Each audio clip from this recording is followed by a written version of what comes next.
Hello, everybody, and welcome again to another edition of our Heads Up podcast with Mike and Mike. And we've got a special treat tonight because we've got all kinds of folks here to talk with. Some of our best developmental coaches across the country that have just returned on some fascinating trips that we're going to talk about.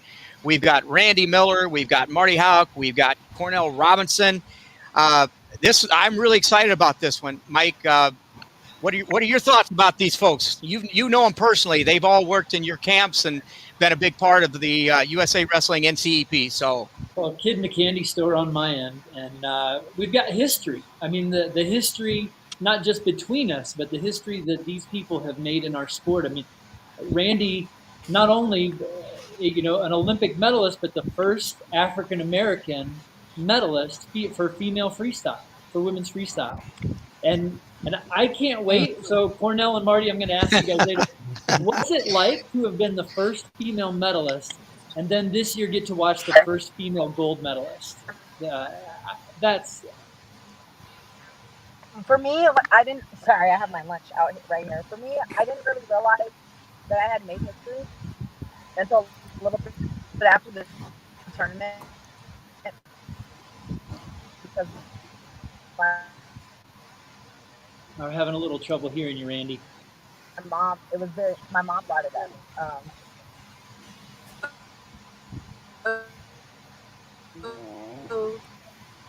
Hello? Sorry, Randy, we're really having trouble hearing. Yeah, I think we've lost her. So we'll come back. We'll come back to you in just a second. Maybe that signal will pick up a little bit better. Yeah, I want to hear that story. Yeah, definitely. Yeah, crazy cool, right? To see that. So, and she just got a new head job too, so we want to hear about Texas that. Women's University, right? Yep. Yeah. So it's going to be cool to see kind of where she's going and this path that she's been on. So it's great. Marty, Cornell, so you guys just got back. The key for this interview was that you guys were over with the cadets. You were in Budapest, and man, what's that like, taking a group of cadets with that level of experience and previous success, and then just having the show that you did over there? You want to go first, Marty? Yeah. Go for it. It's pretty fun. I think on the freestyle side, most kids are well prepared, and as I was telling you earlier, Coach Clayton, because of Jared Lewis, who takes a lot of trips over to Budapest, we had a few kids who had been over there twice already on the freestyle, so they knew where everything was at. They knew exactly where to go, what part of town to be in. So it was pretty cool. And, as far as coaching, I mean, it's just kind of just a lot of easy managing, right? Because a lot of those kids kind of know what's going on. But it's definitely fun to be a part of, for sure. So, very honored to get picked to go on that trip. Sounds like maybe there's been some trips where maybe if the kids didn't know what the city was like, it could have been a little tougher. Yeah, for sure. Like Budapest was pretty nice. I mean, the food was nice, the sport was nice. You can tell that they run a lot of world championships out of Budapest, or that they have. I mean, it ran real smooth. They had a nice setup, warm-up area, arena. It was very, very easy as far as like world championship stuff, and definitely enjoyed the whole city as a whole too. That's awesome. Marty, what was your experience like? Yeah, it was the same thing. What's that? Yeah. What was your experience? Yeah, no, same thing. The kids were phenomenal. I mean, they gave us their best effort, and we had great camps leading into it. We had phenomenal coaches, jumping alongside of us, and that were their personal coaches. And of course, when Coach Mab is leading the charge, you're not going to go wrong, right? He does a phenomenal job. But going to Budapest, the city was smooth. As far as that goes, some of those kids had already been over there with the U15s, and so that was another good transition because I was fortunate enough and lucky enough to go with them when they were under 15s, and so then we kind of had that relationship already, connection built there, and especially with that city as well. So there was a lot of things going into it that just it was a smooth environment, and this time we got to actually have a practice facility, and we weren't on the streets. In 2019, we actually had to our first couple practices were on the streets of Budapest. And that was an adventure, and so this time we actually had mats, and it was exciting. So this is a bit of a broad swipe, guys, but you guys can run with this in any direction that you want. Where are we at developmentally? as far as our youth programs, where we're headed, what do you guys see that, is the future as bright as what it appears to be on the surface? I mean, we just came out of the Olympics where it's really starting to show that, if you pay the price, if you go through the system and come through the different programs, especially in the freestyle end of things, it's really paying great dividends. Where do you see the development of USA Wrestling, our grassroots coaches, our grassroots athletes, et cetera? So you kind of go in any way you want to with that. Personally, I think we're headed in the right direction. I mean, for as experience and kids being overseas, I know I keep shouting out Jared Lewis, but I have a couple of my kids who already on their 5th overseas travel, right? So they got to experience it a lot. So I definitely think we're headed in the right direction. I think the future is right. I think too, these guys, I know Kevin Jackson was saying, hey man, our kids are beating Russians a lot this tournament. And I said, I think these kids have seen our guys not lose to Russians. I mean, they've seen Jordan Burroughs beat Russians. They've seen Kyle Dake beat Russians. So it's not a big deal to them. Like, they're in their mind, they're like, we're supposed to beat these guys. So I don't think we had any fear of like the so-called Russian kids. And so I think we are definitely on the right track. One thing I can say, I guess I'll say technical, a little tactical, is like the wrestling, the Iranians are the Russians who don't want to score. They just want to work for the passivity clock and the push out. I think that's the hardest thing we'll have to adjust to so much, because, the guy who doesn't really want to score, but they take territory, they work for the push out, just speaking freestyle wise. And they work to get you on the passivity clock. I think since we always letting off attacks, it's kind of hard to get off attacks when somebody's sticking to you like glue. So, I mean, I think that's the only thing technically I think where the biggest part we need to work at. And of course, part tier offense and defense. But I think we're going to be, if the system stays like it is right now, especially for freestyle wrestling, we're going to always be in the hunt. And we've certainly seen that from the Iranians. You brought up the Iranians, Cornell, and with their effort and their underhooks and driving you to the passivity calls and forcing you to the edge of the mat and forcing mistakes. But I think it is definitely technically we might even be moving ahead of the game with internationally with our athletes. And of course, I haven't traveled for a couple of years, but you could start to see that turn where our guys really don't have that fear of the Russians that maybe we did in years past. And so wasn't too surprised to see our success at the Olympic level. Marty, what are your thoughts on that? Yeah. So I'm a statistic guy. So I broke down statistics from 2014 when it was the last year it was FILA. Then it went to UWW. And so in the Cadet World Championships, we've averaged on the Greco-Roman side only winning like 30% of the time. Well, we had 30% of our guys in medal matches this time. So we were putting, guys in there, and we won 45% of our time on Greco's side. So our numbers are definitely showing. We took 9th as a team, which is the highest. You go back the last two times we competed, we took 19th and 16th. So in the last 7 years, this is the first time we were in single digits. So we're drastically improving. And I think, we've got US Grit Group going, which is the US Greco-Roman Initiative team. And that's taken huge strides of just building this foundation.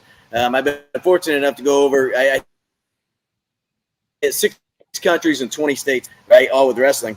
And one of those things that I've had the common factor that I've learned just in these other countries is there's a stepping stone and a common language all the way through. And that's one thing that this U.S. Grit Group is really working on, is building that common language for Greco-Roman wrestling in our country. And like Coach was saying, like the push out and keeping that pressure on, we've noticed a big tactical side when we're giving up underhooks. So like a prime example, every one of our matches we lost at the Cadet Worlds, we gave up an underhook at some point in time in that match. Mm-hmm. If it wasn't the final score, at some point in time, we gave up an underhook. And that's, and they're getting to that push out. At the same point in time, we also knew that going in our camps, we worked a lot in zone and we worked a lot on that stuff. There was only one time where I saw where we should have taken a point and taken that push out and instead got scored on. So our zone work drastically improved from years past. So, there's a lot of ways I can go with this. But we drastically improved, I felt. Looking statistically, it speaks. We had 3 kids in a medal match. The last 7 years, you're looking at 1. Our numbers definitely improved. And that goes back to the grassroots coaches. That goes back to the individual coaches, the club coaches, the everything coming all the way through, and high school coaches pushing it and getting out there and getting that experience. So this is great because all three of you have worked with developmental camp systems here with USA Wrestling, both on the freestyle and Greco side. You guys are all helping just people wrestle. It's really interesting that you guys always preach the underhooks. We always talk about the importance of being able to clear that underhook from an Iranian. We're starting to see that a little bit more at the elite level. What do we need to do at the grassroots level? When I'm a high school coach, I'm a junior high coach, I'm listening to this. What do I need to be doing to help grow the sport from this key competitive strategic area, this underhook concept? I think I use this saying, I don't know. I think I got it. I'm pretty sure I got it from Coach Haggerty. If you can't set them up, you're bagging them up. And I think that's a huge one we have to embrace. And I think a lot of people don't know too, and I got another one from Coach Haggerty, actually, no head outside shots on that, in that zone. So those are a few key components. I think they kind of know, but if we can kind of push those, and head inside singles are like number one takedowns amongst the world. So keep developing those finishes from there and really learn how to, our hands are always moving. The foreigners like to kind of get in one spot and hold on to it for a while. So knowing how to clear those ties to get off your attack. And, Gable and David Taylor this week definitely showed how to keep clearing those hands and not letting this guy rest on you and push you around towards the end of that period. So those guys were moving those hands and fake snap, run around. So good stuff. Michael, I would also tell you that, in my opinion, that when it comes to that question that you ask about how we continue to get better at clearing, we have to get guys that are better at using the technique. And in order to do that, you can't fear putting guys in underhooks in your room.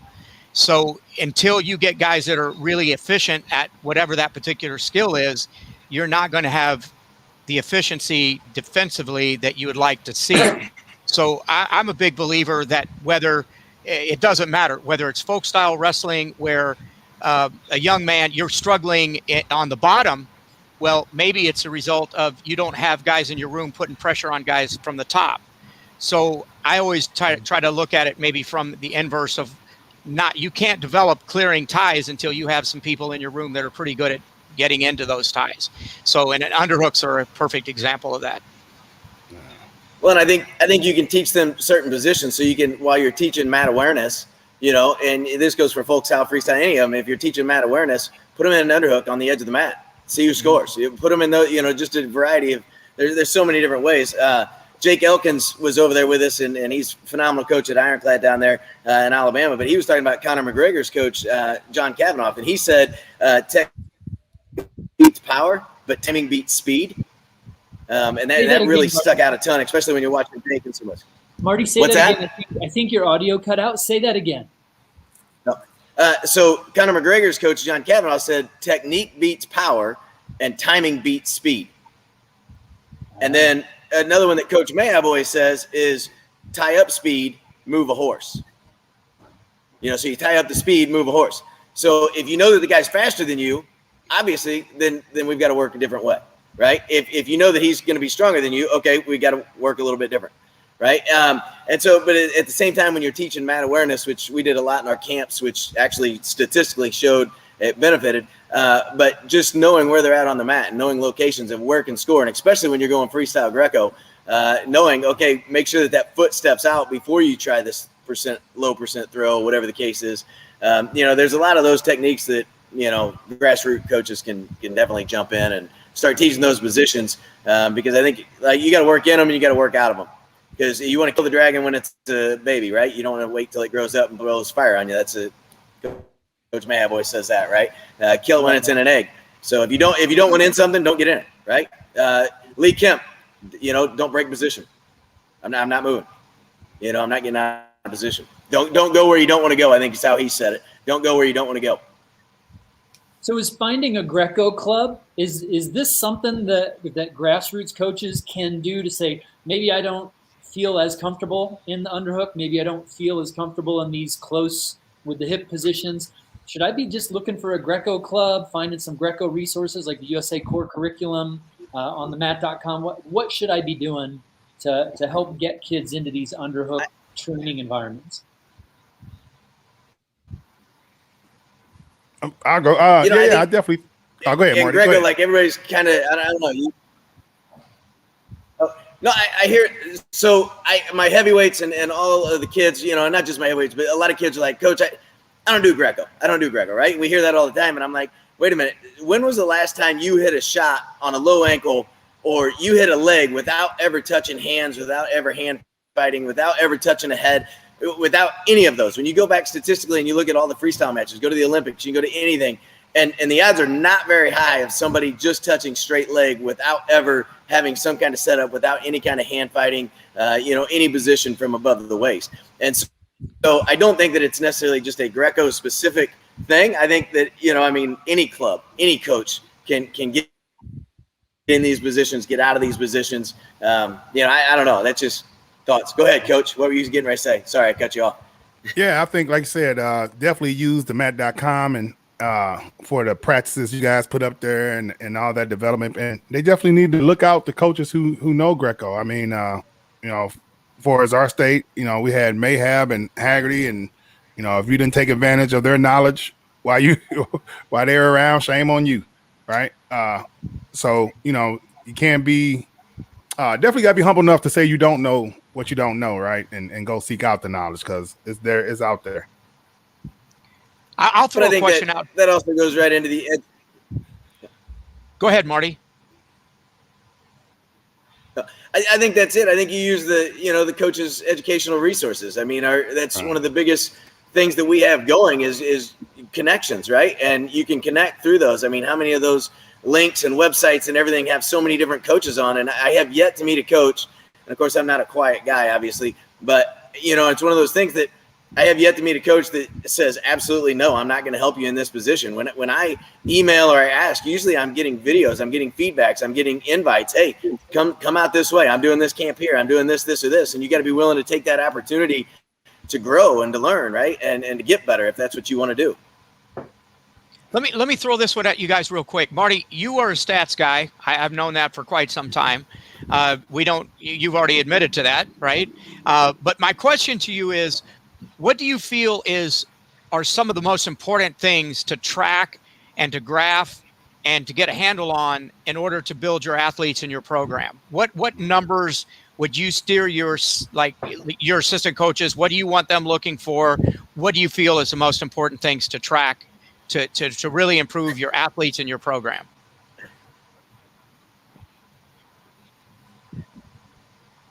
Me specifically or everybody? Because I stat everything.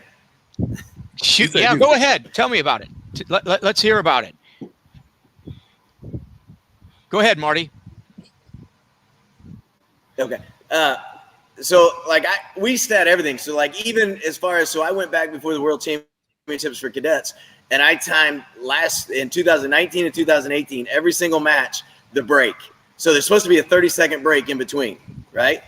It's not. The average is 41 seconds from the time that they stop to the time that they start. It was 41.3 seconds or whatever.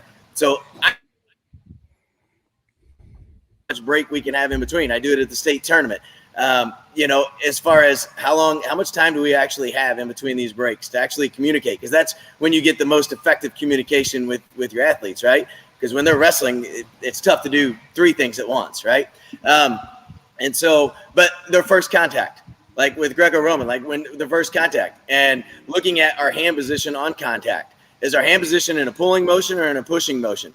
Because looking at statistics from ours, you can go back and watch the cadets from this year, and most of our contact, our hands are in a pulling motion, but we're trying to do a pushing action.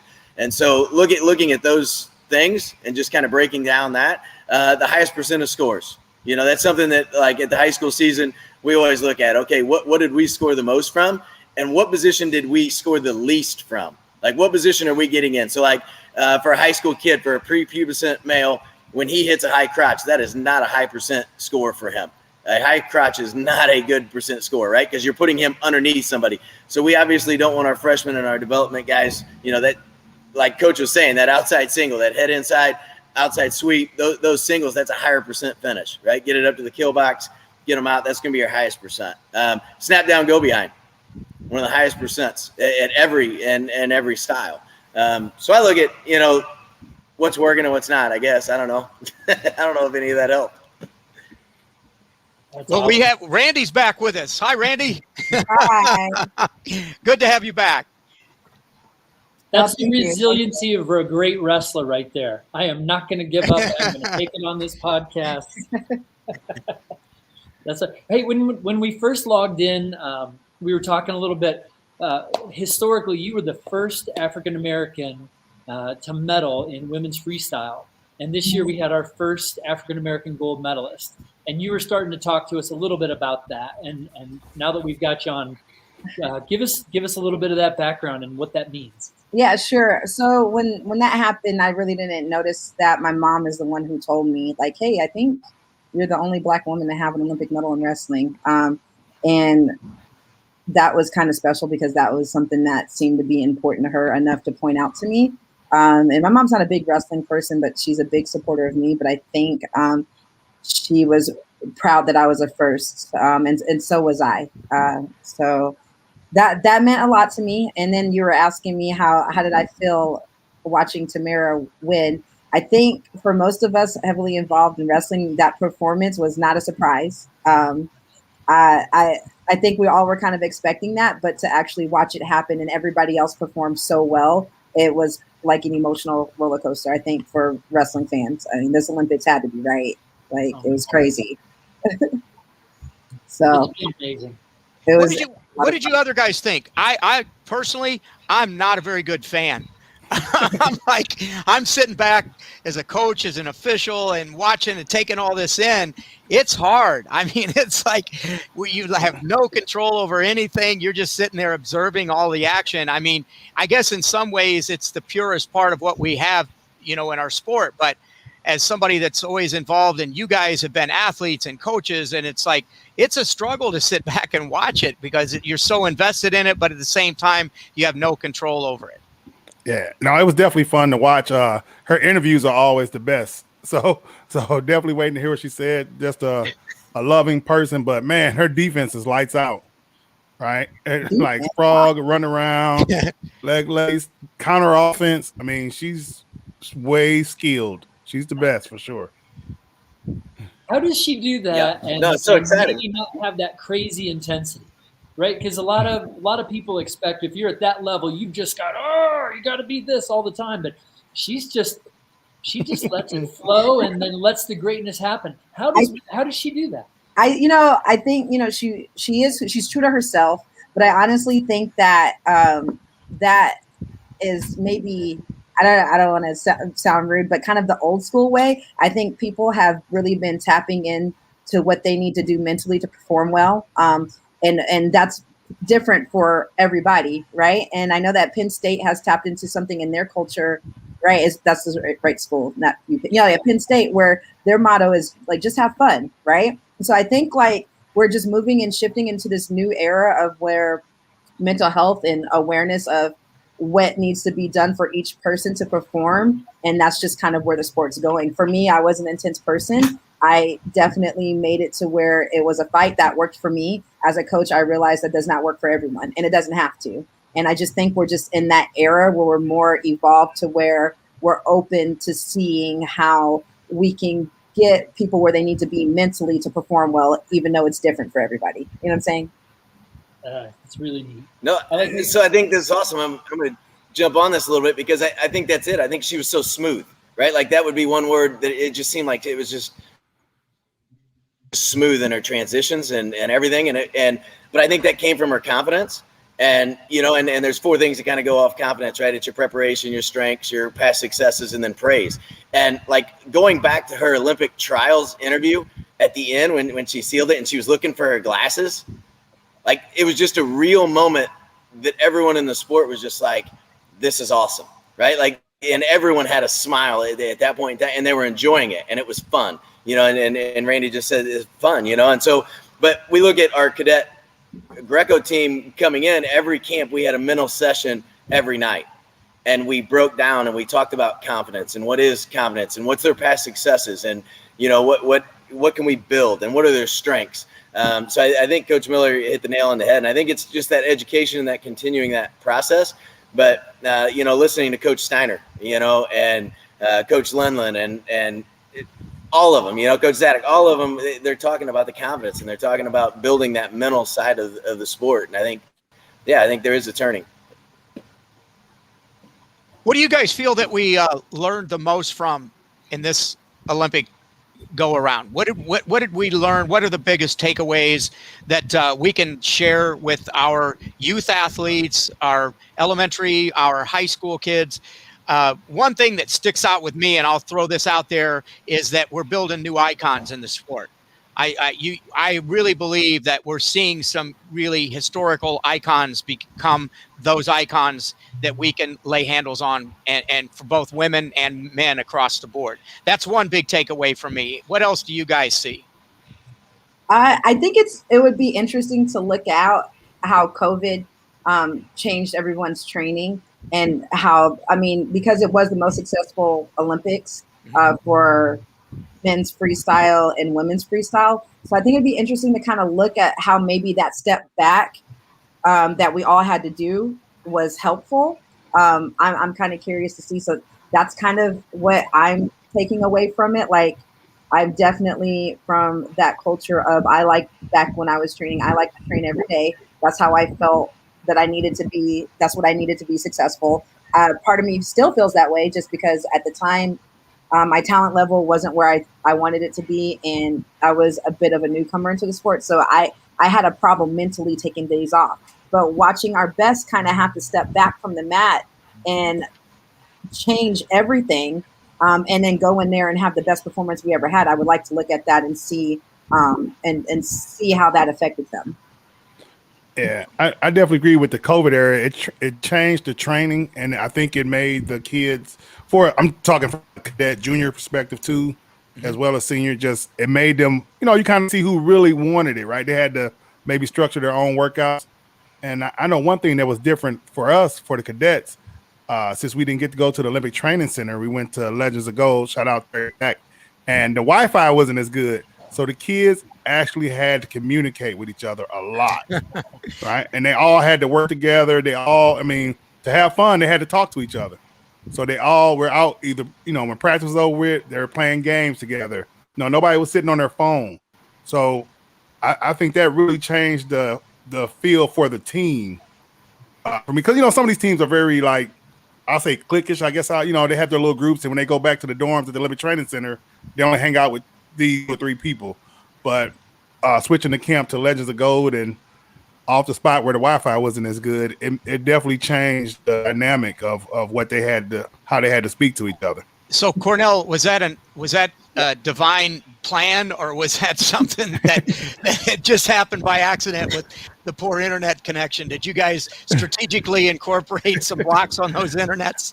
No, I think this is how. I think you had to sit in the cafeteria to get a good Wi-Fi, and plus, PAC doesn't give the Wi-Fi code to the kids. So been there, done that. Right.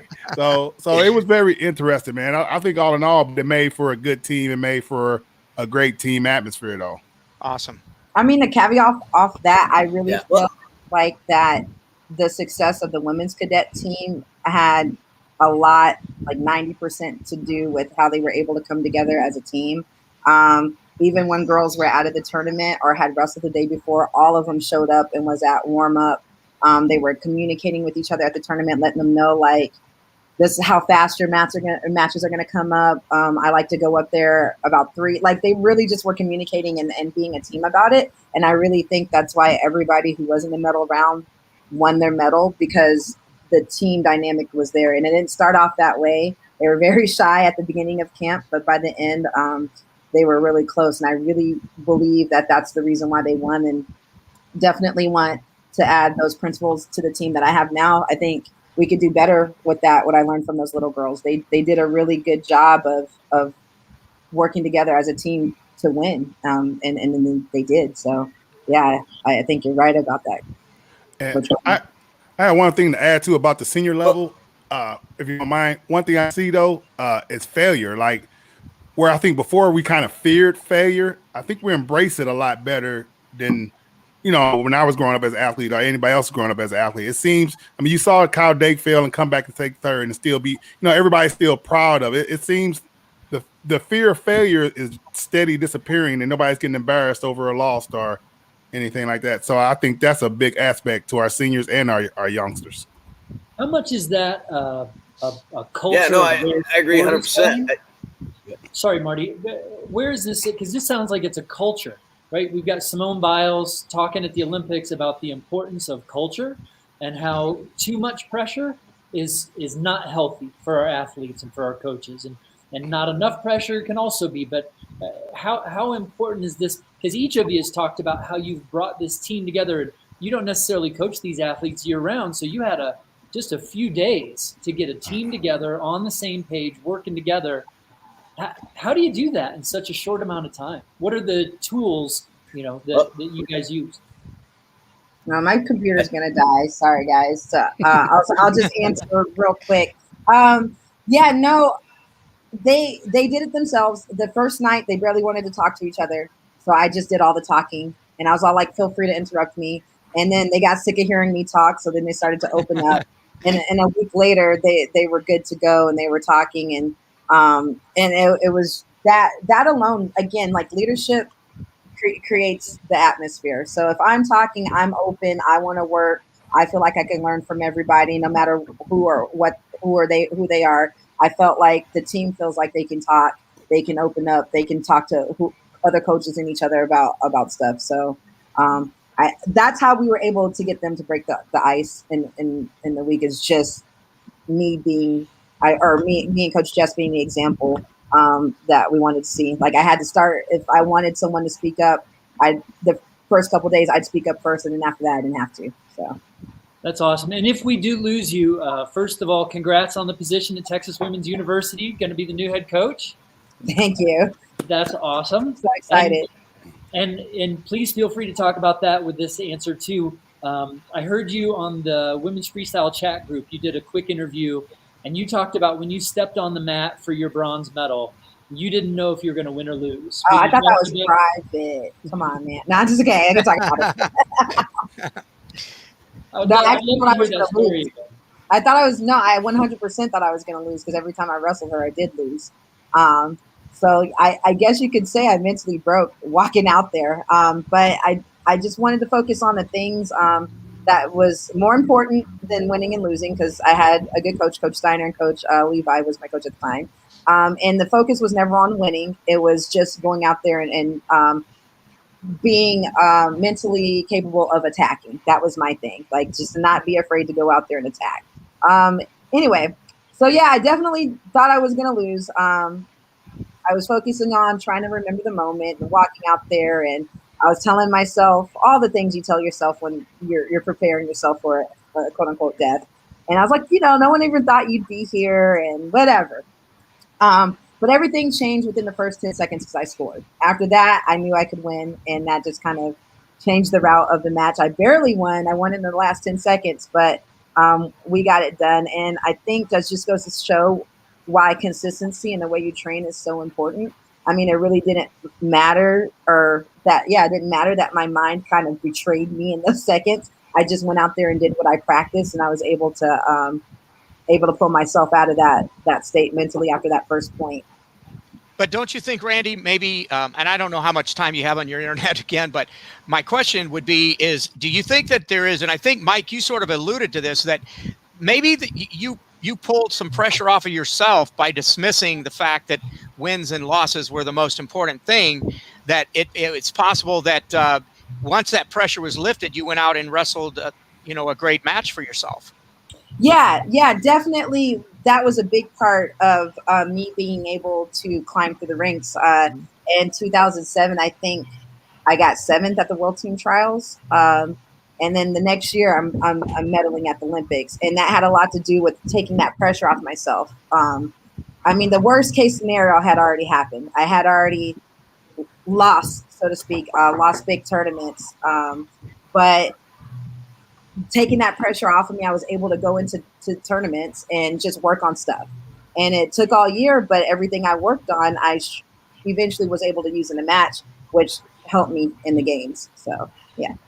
Fantastic. And I apologize, Marty and Cornell. I can't even remember where I left you guys. No, it was Marty's time to answer on that. So I was. Okay. Marty, you were the question. Okay, I'll back it all up so everybody's here on the same page. But the question came. I asked the question about what you guys saw were the best takeaways, the biggest takeaways from the Olympics. But we could also relate that to some of the other developmental performances as well. My question is, what are we learning? You know, what are coaches? What's our takeaway moving forward over these next few years?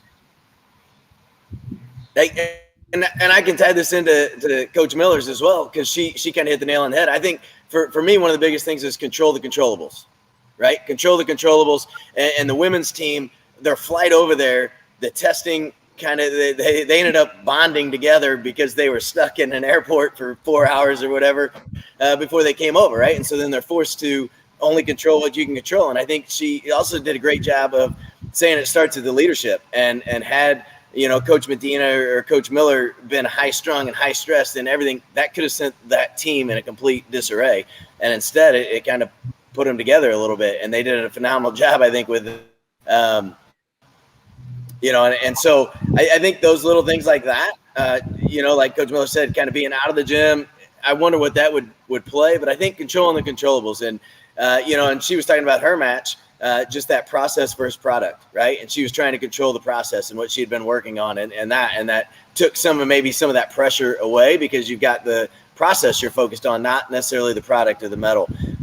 You know, and I think when you watch some of our athletes and you go to Dake and you look at Stevenson, how exciting was that match, right? I mean, everybody, it was phenomenal. And it was like he was just focused on getting the takedowns, getting the scores, and there at the end, and he just let it fly, and it was so fun to watch and exciting and everything.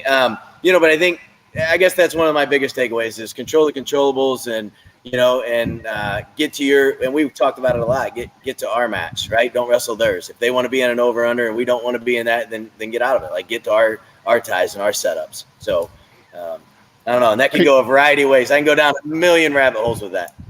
Hey, speaking of the Stevenson match, not to be a hater, now when Stevenson got off that takedown, was the ref supposed to put Stevenson back down in parterre to make him wrestle? I mean, I know freestyle wrestling is not what's right or wrong, but what you can get away with. But should the ref put him back down in parterre? You ask the most interesting questions sometimes, Cornell. I love you to death, but you have a way of working those in. And here's my statement to that cause is that when it comes to international wrestling, do you really know exactly what you're going to get until you see it happen? I mean, technically, what I would say from past experiences, you wouldn't see that happen where the official stops it and brings him back up. Usually they're disciplined with a finger wag and, like, you know, you stay on top or whatever, or let the clock run. But, you know, that's one of those that, to me, it played to our advantage, which we don't often see happen. Usually it goes the other way, where it's like we're scratching our head. Why did that happen? How did that happen to us? And we always play that role. I shouldn't say always, but we often play the role of victims. You know, we see it happen to us, and then it's like, they're out to get us. Well, here's an example, in my opinion, that it definitely favored USA, and thank goodness it did. Right. I mean, I'm not mad at it. No, nobody's mad about it, right? I couldn't be more excited myself, but frankly, it's one of those that I was scratching my head at the end. What did I just see happen? Because that usually wouldn't turn that way, right? If it's a USA guy, right? That's my 2 cents. Okay, I thought I was the only one, but that's good. No. Matter of fact, Coach Mayab and I just had a phone call this morning, and we were both scratching our heads on that one because, and again, here's the thing though. Gable took advantage of that situation and the opportunity and worked. I mean, a lot of guys might have stood there and not know what to do either because they were, you know, like, this isn't normal. But he took the advantage, and like Randy just said, kept wrestling. You know, you just got to keep going. It's not one of those things that you have time to evaluate. You just keep putting points on the board. At that level, at the Olympics and certainly at the cadet levels that you guys are at and juniors going over, how many of the matches are won and lost? in those last seconds. I mean, we saw so many. I mean, Gilman's match. I mean, doggone, he was right there, and then that guy snuck it out at the end. And that guy kept winning some matches, sneaking them out at the end. Like it was phenomenal. That like with 17 seconds, that guy was the most dangerous wrestler in the world if he was behind. And it looked like too, I think, especially from the cadets going up, and we'll see how juniors do. We won a lot of those matches. I know my kid Luke Littledahl was in a first round match with the Russian right off the bat, and he basically scored like the last 2 points in 2 seconds. And then even in the semifinal match, semifinal match, he was down 3-0, and he scored like 2 takedowns in the last 30 seconds. So, I mean, overall, our folk style wrestling and our attack mindset definitely, I think, benefits us with that and that short oncoming. I think for Thomas Gilman, when he lost that match, he was holding on, but I guarantee you, if he was offensive, I got a feeling he was going to get it. So, Coach Marty, you're the stat guy. I would say just like anecdotal evidence, when at each tournament, I would say quarters, semis, and finals, they're usually a close match. I mean, Tamara's kind of wasn't, but they're usually close because, I mean, at that point, everybody's good. It comes down to figuring that out, right? Or would you say? Yeah, no, definitely. So we averaged scoring 3.75 points, and we scored 90 points in the cadets on the Greco team. And so we averaged 3.75. And then when you go down and you break it down and what the final semifinals and finals points were, it was way less of a margin than that. Less, it was like 1.8 something. And I don't have it right off, so I don't want to quote it. I've got it, but not with me. And so I don't want to say it. Randy, why would you open up that can of worms? You might as well ask him how many times he ran the mop across the mat.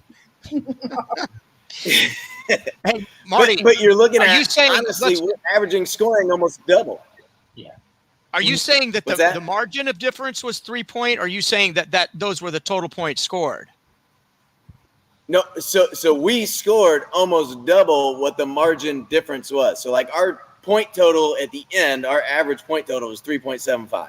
That's what we averaged per match. But the difference in the semis and finals.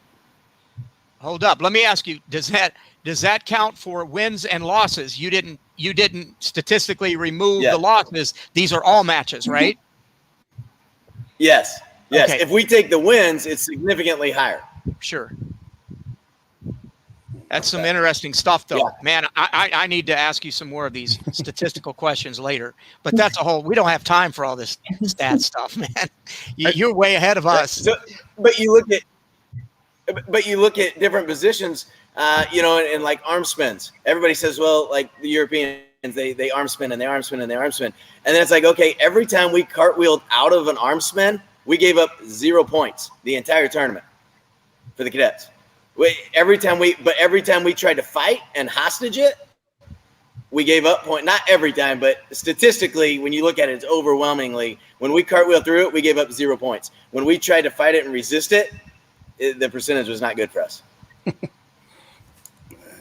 That's the way I feel about life. The more I fight life, the harder I struggle with it. The more I just let it go, the easier things start to happen. That's good philosophy. Some good stuff. So Cornell. Right. Well, and you go to the end of the match. You're like, yeah, go ahead. Go ahead. Throw it out there, Marty. Oh, so you go back to Coach Miller's question at the end of the match. When you're down by points, what are you looking for? The head and arm, the arm spin, all of the low percent but high point scoring, right? And so that's when some of those matches are. I mean, how many times has a kid been winning and then gets thrown in the head and arm? You look at Mullen. Mullen was getting ready to get turned in his rep age match. He was getting ready to get turned for the 8th point. Yep. Foot over and pin. So.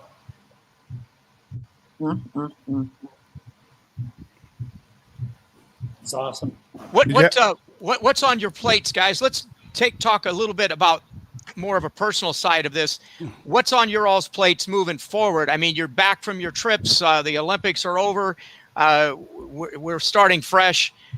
Marty, you've got your high school program. Randy, you've got your new college position. Cornell, you've got your high school group. with everything and the changes in COVID and stuff too, what's it look like for you guys moving forward in these next few weeks and what you've got on your plate? Okay, I'll start. Yeah. So I'm just gonna wrap up here at Limestone and just make sure we're squared away here. Then I will head down to Texas and immediately start recruiting. I'm so excited I'm from Texas, so I get to go back home and kind of build from the ground up the program of my dreams. So I'll be busy doing that this year. I'll be calling all you high school coaches, you guys. So send me your girls. Teach them how to hand fight. Okay. So that's what I'll be doing. Nice. Well, Randy, I'm at an all boys school, so but you never know. The world is different now, so things can change fast. So I'm not gonna say things can change fast. The world is moving fast, so you never know what happens. Nothing much now. Just kind of give my guys a break. But two of my guys are back in Budapest with Jared Lewis, actually. So Luke Littledahl and Kobe Warren went back over there for a tournament. I think it's a Greco and freestyle tournament, so they'll Greco freestyle over there. And some of my guys just hanging out. So we're about to start school, so I kind of want them to enjoy being a student a little bit, go to a couple football games, and then hopefully we can get to back working out, getting ready for Super 32s. Nice. Marty, what do you got on your schedule, buddy? That's kind of right where we're at. So we've got a couple clinics, a couple camps, and I'll take some of our kids, from the high school team. They're going to go with me to a couple different things. And so that's kind of it. Let them see the world through sport. Let them see the country through sport. And at the same time, get back in the school thing and let them play other sports. Most of ours are multi-sport athletes. And then, at the same time, we're trying to recruit. So Coach Miller, we always have 30 to 40 girls. We had 43 2 years ago. COVID kind of hit us a little bit. We had 37. So hopefully we can send some your way if they want to continue to, continue their education. So, just have fun with the kids and get them on the mat as much as we can. I'm looking forward to the World Team Trials coming up so fast and down there in Lincoln. So definitely looking forward to that. That's going to be very interesting how this turns out, and definitely want to see how heavyweight turns out.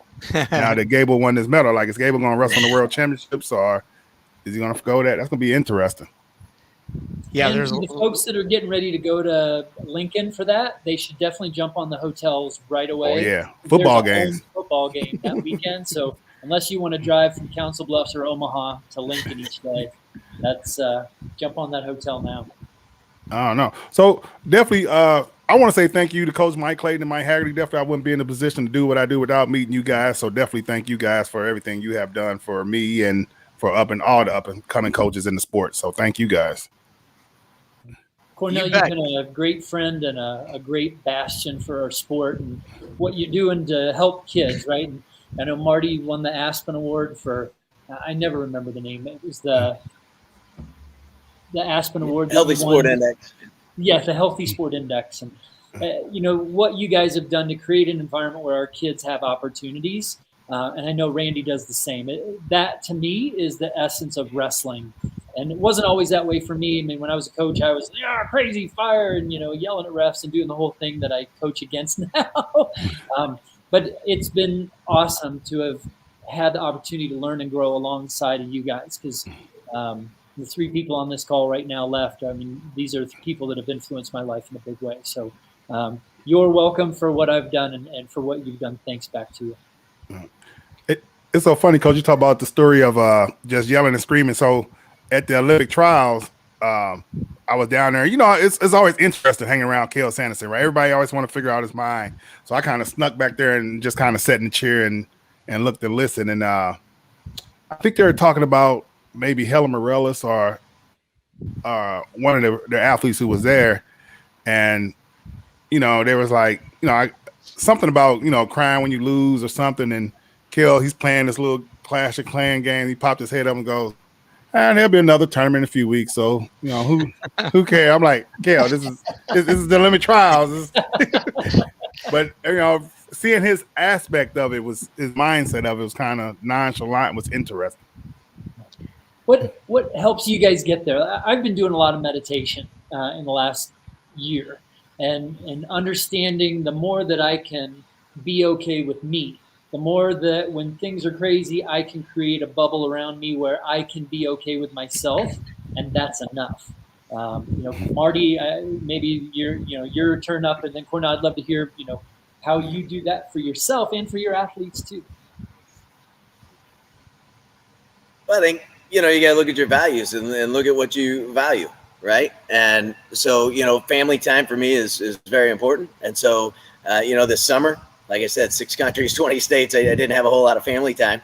And so, but I valued that it was, and I stayed focused on that. I stayed focused on family whenever I was with them. And it's the same thing when I was in Raleigh, when I was in town.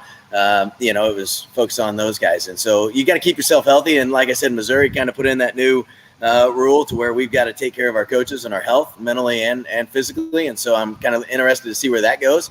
But I think, like Cornell said, I definitely thank you to you guys and everything that you guys have done. I wouldn't be doing what I'm doing. And it's like just the connections of this. And I think coaches, I encourage every coach to take opportunities to grow, right? And understand that I know nothing. Like, I feel like I'm just starting like in infancy of all of this. And it's like, just the U.S. Grit Group, make a couple connections. I go down to a room, all of a sudden that room invites to another one. Then I'm in Kyrgyzstan like 2 months later, right? And I'm working with their 4 Olympians, and I'm working with their cadets all the way through. And so I'm learning different things, and it one leads to another and to another, just taking that risk and taking that chance. And, and it's just, I don't know, it's inspiring. And it's like from you guys, just, I love to study you guys, and I love to study coaches. And I studied, Coach Robinson, I coached and Coach Miller whenever we were over there. I mean, I've got a notebook full of stuff that is just constantly, this is what they're doing, this is how this is. And, but I think that also gives me peace with my statistics and everything else of, okay, like, I'm doing what's best for kids, because that's what it's ultimately about. It's all about them and what they want, and if we can, talking with the Olympic athletes, we had a roundtable with them, with U.S. Grit Group. And it was surprising that, we were asking them their goals, what were their goals, and not one of them, their first thing out of their mouth was a gold medal. The first thing out of most of them was just the opportunity to compete, and it was just like, man, it like slapped me in the face. And I still go back to that. And it's like, just the opportunity to be on this and to learn from you guys and to listen, it's unbelievable to me. And it's humbling, and I appreciate everything that you guys do. So. Yeah, I definitely feel that. And, I'm going back to Kale because I kind of been around him these last few things. Just how he seemed pretty grateful for that opportunity and making his guys just feel grateful to be out there and enjoying wrestling. So definitely for that. And me, myself, I think like during COVID, I was fine sitting at home for a while because I needed the break, especially from teaching. But after a while, like, I really think my pleasure mainly is the high of competition and knowing we're in a big match. So eventually, if I don't get around that, it eats at me. So what drives me is being in big matches and really feeling those butterflies when I know my kid has to wrestle somebody tough. And so I really live for that. That could be bad or good, I don't know. But if I don't have it in my life, it's rough. It's rough. So for me, that's my pleasure is going to something where I feel the high stakes around. But I love competing, I think, and Coach kind of said that too. I think you got to love competing, right? And I mean, my daughter, we're coming out of church, and the first thing she says, "Dad, to the tree, go." She takes off, and it's like, wait a minute, like, you got three steps head start. She's 7, I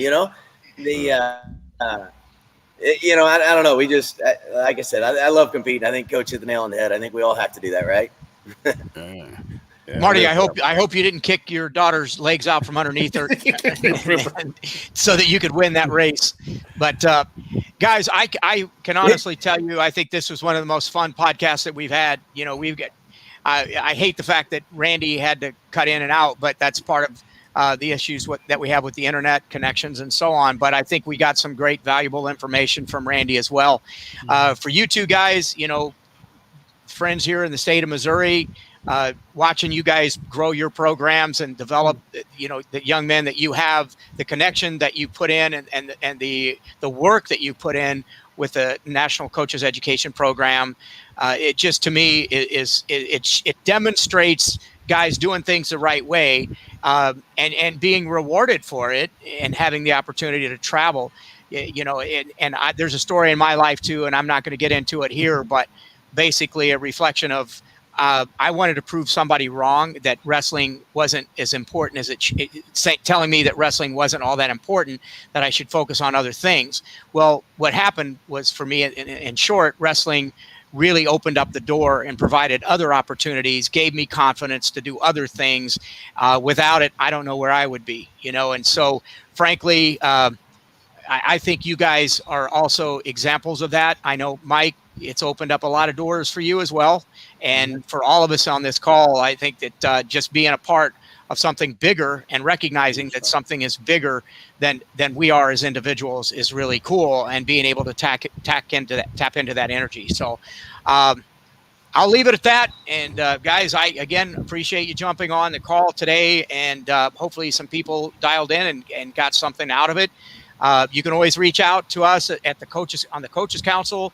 We're going to continue to plug that. This information is broadcast on every other Wednesday's basis.